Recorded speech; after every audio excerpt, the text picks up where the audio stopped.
Hi, it's Shannon Ballard. I want to say thanks to my new patrons who are helping make this episode of Southern Mysteries possible. The Heritage Ways family in Ohio, Blair from Savannah, Georgia, and Donna, Gail, and Taylor listening from a mysterious location. This is an independent podcast, and I invest a lot of time and resources into Southern Mysteries. I research, write, host, and produce every episode as a staff of one. Support from our Southern Mysteries patrons help make this show possible. When you join in and support Southern Mysteries on Patreon, you can access this year's patron-exclusive podcast, Audacious Tales of American Crime, along with previously released patron podcast. Plus, you can hear the archive of the first 3 seasons of Southern Mysteries, which you cannot hear anywhere else. If you like the show and you want to hear more stories like the one you'll hear today, it is easy to join Patreon. You can opt in and out easily at patreon.com/Southern Mysteries, and you get immediate access to start catching up on the stories you've missed so far.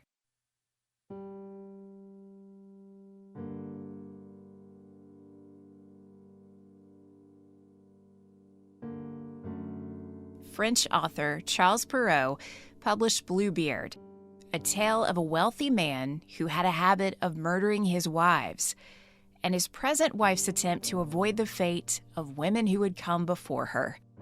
The story goes that as Bluebeard leaves home, he hands his wife the keys to all the doors in his castle, but forbids her to open one of them. Curiosity drives her to that locked door, where she discovers the bodies of his former wives. When Bluebeard returns, he knows what she's done and threatens to cut off her head. The wife is saved by her brothers, just as Bluebeard is about to strike the final blow. Now, this folktale inspired future generations to refer to people who murder their spouse as Bluebeard killers. Killers like West Virginia's Harry Powers. By the time he was arrested in 1931, he had killed at least 5 people.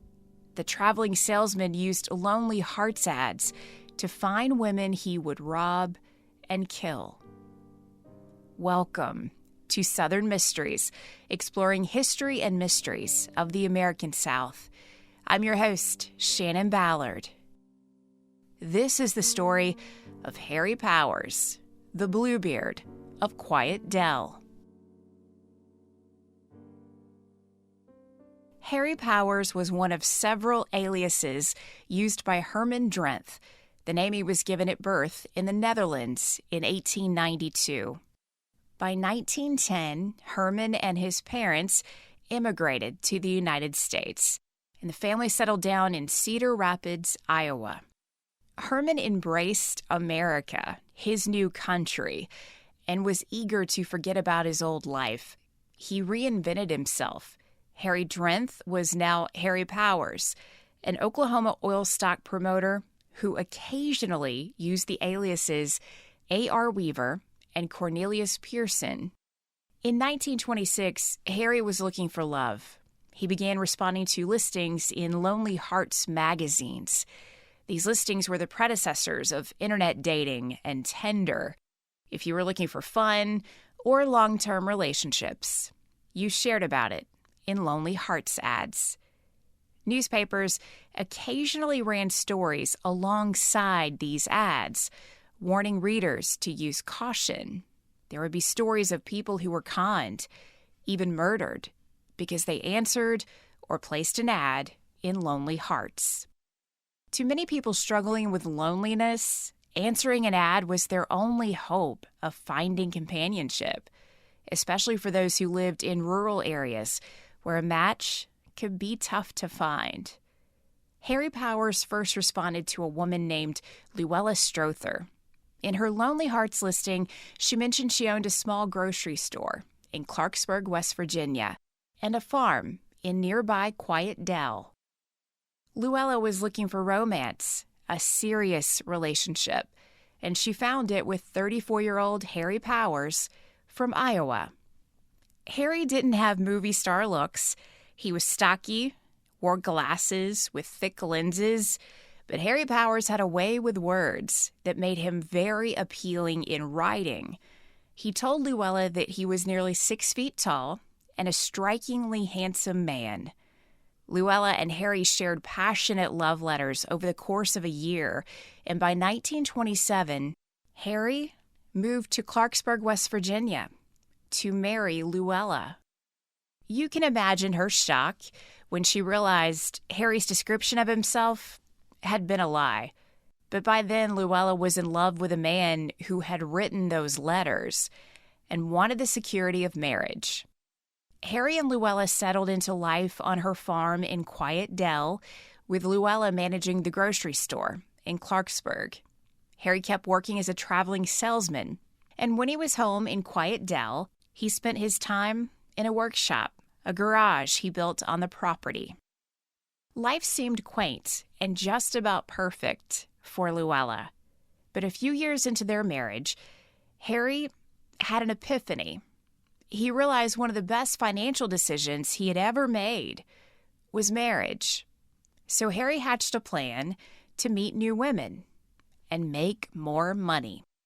He placed this ad in the American Friendship Society circular for Lonely Hearts. Wealthy widower worth $150,000 with income from $400 to $3,000 per month, civil engineer and a very fine-looking man of 38 writes, "My business enterprises prevent me from making many social friends. As my properties are located throughout the Middle West, I believe I will settle there when married. Am an Elk and a Mason, own a beautiful 10-room house, completely furnished. My wife would have her own car and plenty of spending money, but she must be a strictly one-man woman. I would not tolerate infidelity. Am now living in West Virginia. Contact Cornelius Pearson, P.O. Box 277, Clarksburg, West Virginia." Now, none of this was true, but the responses started pouring into the P.O. Box in Clarksburg. Police later learned from postal records the rate of reply to Cornelius Pearson's ad was 10 to 20 letters every single day. Harry, posing as Cornelius Pearson, entered into a long correspondence with Asta Eicher of Park Ridge, Illinois.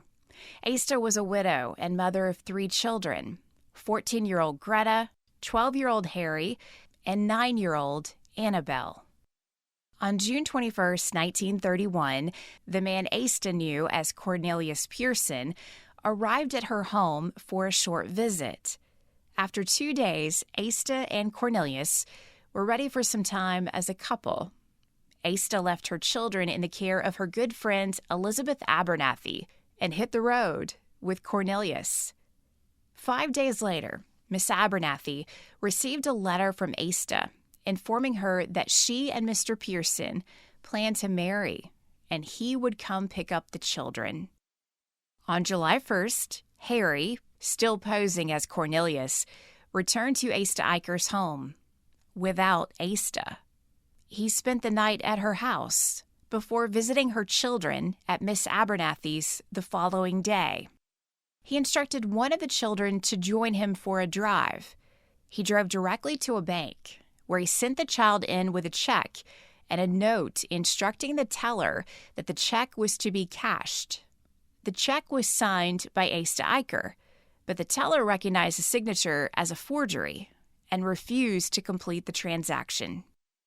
When the child returned to the car with no cash, an upset Harry Powers sped back to Miss Abernathy's house, where he shocked the woman by ordering the children to quickly gather their belongings, pack everything in his car.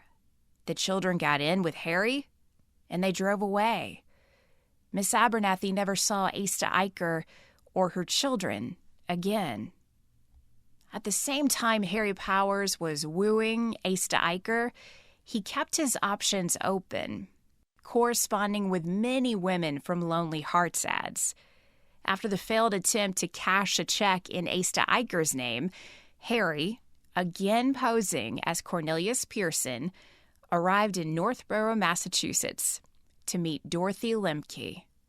Dorothy lived with her brother and sister-in-law, who were charmed by Cornelius's manner. He stayed the night with the family, and by early the next morning, proposed. And Dorothy Lemke shared the news with her brother. She was moving to Iowa. She withdrew $4,000 from her bank and met Harry at the railway station to arrange shipment of her trunks to their new home. They departed the station for what Dorothy expected to be a journey to Iowa. She hadn't noticed her trunks were shipped to an address in West Virginia, in care of Cornelius Pearson. Around this time, police in Illinois were alerted that Asta Eicher and her children were missing. They spoke with William O'Boyle. O'Boyle had been a boarder at Asta's home until she told him she met someone and would marry soon, meaning O'Boyle would need to find a new place to live. When he asked who she planned to marry, Asta told him it was Cornelius Pearson, a man O'Boyle had seen the day he arrived to meet Asta. O'Boyle moved out a few days later, and no one realized something was amiss until he returned to Asta's home in August of 1931 to pick up some tools he had left behind. There was no sign of Asta, but there was a man there working on emptying out the house. O'Boyle felt uncomfortable about it all and connected with Asta's friend, Miss Abernathy, who explained the odd circumstances surrounding the last time she saw Asta's children with Cornelius Pearson. The man who had been in Asta's house when O'Boyle arrived was Cornelius. O'Boyle immediately knew something was wrong. He went to police and shared that Asta and her children were gone, and he was worried about this family. When police arrived at Asta Eicher's house, they met a man who introduced himself as Cornelius Pearson of the Fairmont Hotel in Fairmont, West Virginia. He explained the Eichers were doing well. They moved to Colorado, and he was left behind to settle their affairs. He even showed police a letter from Asta Eicher, which confirmed her property taxes and mortgage had been paid in full, so he could clear the home and prepare it for renters. Police thanked him for his time and returned to the station. They were curious as to why this Pearson person couldn't or wouldn't offer Asta Eicher's exact whereabouts. They reached out to police in Fairmont, West Virginia, who explained they knew of no one in the town named Cornelius Pearson. Police returned to Asta's home, where they found a few love letters with a return address of Quiet Dell, West Virginia. Park Ridge, Illinois police called on police in West Virginia for assistance. They asked about Cornelius Pearson in Quiet Dell, but police said they knew of no one by that name in their region. A Clarksburg detective headed to the local post office to see if they could help. There he was able to confirm the P.O. box where mail was delivered to this Cornelius Pearson was assigned to Harry Powers of Quiet Dell. Detectives made the 7-mile drive to the farm where Harry and Luella Powers lived to try to solve the mystery of what happened to Asta Eicher and her children. When questioned about the love letters found in Asta's home with his address, Harry Powers said he knew Asta and her children, but they were just friends. She had gone west and was fine. But minutes later, when asked again where Asta Eicher and her children were, Harry said the widow had traveled to see him in West Virginia. Luella granted permission for the detectives to look around the house and property. During the search, they came across a garage. It was locked, and the fact that Harry had not mentioned the building made them highly suspicious. They obtained a search warrant, and inside Harry's garage, they found 4 rooms of tile and concrete in the basement of the structure. In one of the rooms, they found clothing and jewelry that belonged to Asta Eicher. In another, signs of violence, including a bloody footprint, bloody clothing, and strands of human hair. The bloody footprint was small, and police realized it was likely the footprint of a child. Under heavy guard, Harry Powers was brought to the garage where police showed him the bloody footprint and demanded answers. Harry Powers remained silent. Now, news in a small community like Quiet Dell traveled fast. By that afternoon, nearly 300 people gathered at the farm to try to get answers as to why police were searching Harry Powers' garage. When they learned police were searching for a missing woman and her children, one of the bystanders asked to speak to the person in charge, Sheriff Grimm. The 15-year-old boy explained Harry Powers asked him to help dig a ditch from the garage to a nearby creek. The sheriff called in men to help uncover earth through and around the ditch. Sadly, moments after the digging began, a foul odor was released, the distinctive odor of a decomposing body. Asta Eicher's body was found at the lower end of the ditch. The sheriff and his men knew they had to keep digging because if Asta was there, it was possible her children would be as well. Hours later, the bodies of Asta Eicher's 3 children were found deeper below the area she had been found in the ditch. Her daughters had been strangled to death, just like Asta. But Asta's 12-year-old son had been struck in the head with a hammer, and a hammer was found near the boy's body. Authorities had come to the farm in Quiet Dell to try to solve the mystery of the disappearance of Asta Eicher and her children. They finally had their answer, but along with it, another mystery. Along with the bodies of Asta and her children was the body of an unidentified woman. Through dental records, they were able to identify the woman as Dorothy Lemke. 5 bodies were discovered on what locals were calling the murder farm. Police searched Powers' home and found hundreds of letters he had hidden in his house. The letters were addressed to Cornelius Pearson, and all of them were from lonely women across the country.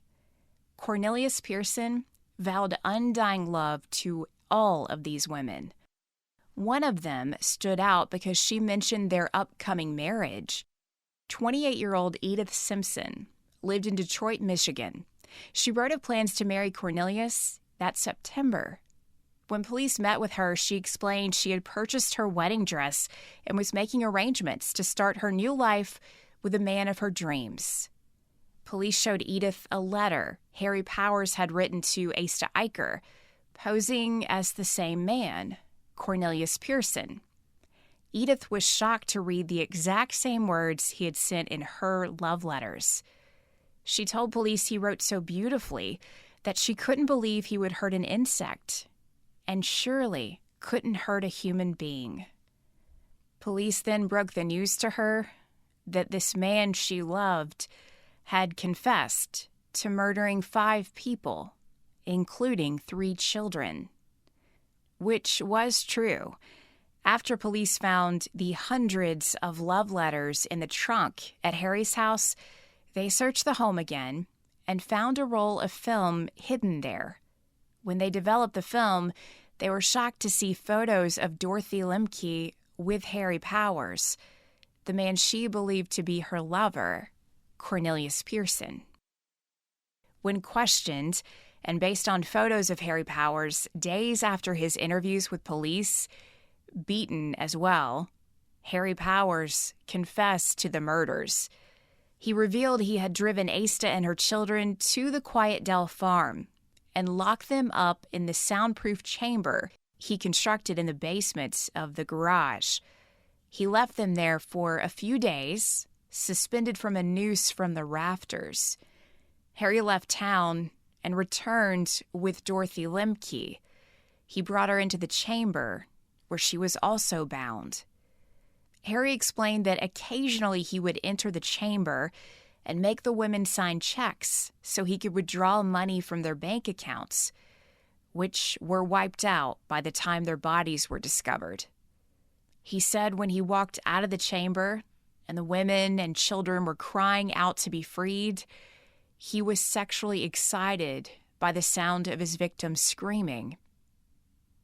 Harry Powers showed no sign of shame or remorse as he explained he killed them one by one, strangling and gassing them. He forced Asta's son to watch the women and his sisters die before he was killed with a hammer. When news broke that Harry Powers had confessed, more than 1,000 people joined in an attempt to storm the Harrison County Jail in Clarksburg to lynch Harry Powers. State and local police knew this would be the response to the news, and they called in reinforcements to help guard the jail and protect Harry Powers so he could face trial. Women from all over the country reached out to police in West Virginia to share they had been victims of this man posing as Cornelius Pearson. Some said he emptied their bank accounts after he proposed to them, believing they could trust the man they planned to marry. And police were worried there were more victims. After connecting with family and friends of Dorothy Lemke and Asta Eicher, they learned some items found in Harry's murder garage did not belong to these women. There were dozens of items: jewelry, wallets, women's handkerchiefs, and purses. But when questioned about this, Harry simply said, "You've got me on 5. What good would 50 do?" By the time Harry Powers stood trial in Clarksburg in December 1931, there was so much interest from people across the region, the city constructed a special courtroom at the local opera house that could seat 1,200 people. It was full throughout the trial. The defendant pleaded not guilty, with his defense noting police had beaten a confession out of Harry hours after his arrest. But the jury heard powerful testimony from Sheriff Grimm, who had been on the Powers property when the bodies were discovered. Prison guards also testified to detailed murder confessions from Harry Powers. Harry Powers took the stand and broke down in tears as he shared he was trapped in a miserable marriage that had driven him to seek love with his lonely heart's sweethearts. But he recanted his jailhouse confession and denied he was a killer. The prosecution called psychologist Dr. Mayer to testify regarding Harry Powers' mental state. After evaluating Powers, the doctor reported Powers is a psychopathic personality, pig-eyed, paunchy, with weakened sexual powers. He is not insane, but he has been a borderline case all his life. Powers is capable of knowing right from wrong. The jury deliberated for 2 hours and returned their verdict. When papers broke the news, the headlines read, "Bluebeard of Quiet Dell, guilty." Powers was sentenced to death by hanging on March 18, 1932, at West Virginia Penitentiary at Moundsville.